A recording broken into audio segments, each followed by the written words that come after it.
Yo, what up? This is Nat from 303. Right now, you're checking out Punkvideosrock.com. Don't flip the channel. Hey guys, hanging out with Nathaniel 303 here at Vans Warped Tour Pomona. Dude, so we got like a couple days in. How's it going so far? It's going well, man. We actually just hopped on yesterday in San Diego, and we're here today.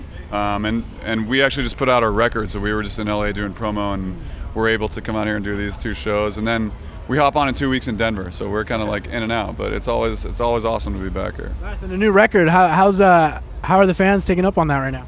It seems like they love it, man. It's really we really haven't had a response releasing a record like this ever, really. So it's really cool. It's pretty surreal because we worked on it for so long and so intimately. You know, the vast majority of the record was just us in Colorado doing everything A to Z. So it's really pretty incredible to release it out to people. So what did you do different on this record that you didn't do before? I mean, we've always written and produced our own stuff, but we in the past we've collaborated more, and that's awesome too. But on this one, we really wanted to get back to basics in how we made our first self-release record, and that's really A to Z, engineering, producing, mixing, writing, recording, on everything. And I ended up with all the bonus stuff. You know, I mixed 16 out of 17 songs, and it was even more of an ownership of our own stuff than we have, which we've always obviously been very autonomous in that sense. But this one, you know, I guess it really feels more like our little baby. That's very cool.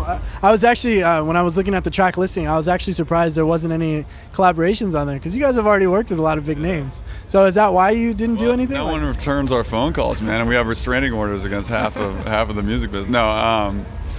You just keep scaring everybody away. Yeah, exactly. No, I think it's like it's a little bit of cause and effect. I don't know. I think we wanted to really get back to basics and do our own stuff and rely a little bit less on collaborations. And then also it was just we kind of just sat down to make a record, and then before we knew it, we had like 25, 30 songs to choose from, and there's not necessarily like a bunch of like big artists that are knocking on your door in Colorado, you know. So it's but you know, I don't know. Well, we love collaborating, and I'm sure we'll do it a lot in the future. Now, moving forward, since the record is kind of out now with you guys on Warped Tour, do you guys have any plans with like an actual tour for the record? Yeah, we're putting that together now actually for the fall, and we're going to South America for a week in July, and like I said, we'll be on 2 weeks on the Warped Tour with the record out. We're playing a good amount of the record, nice, even here on a short set, but yeah, we are putting together those plans now, man. Well, it'll be a busy year for sure.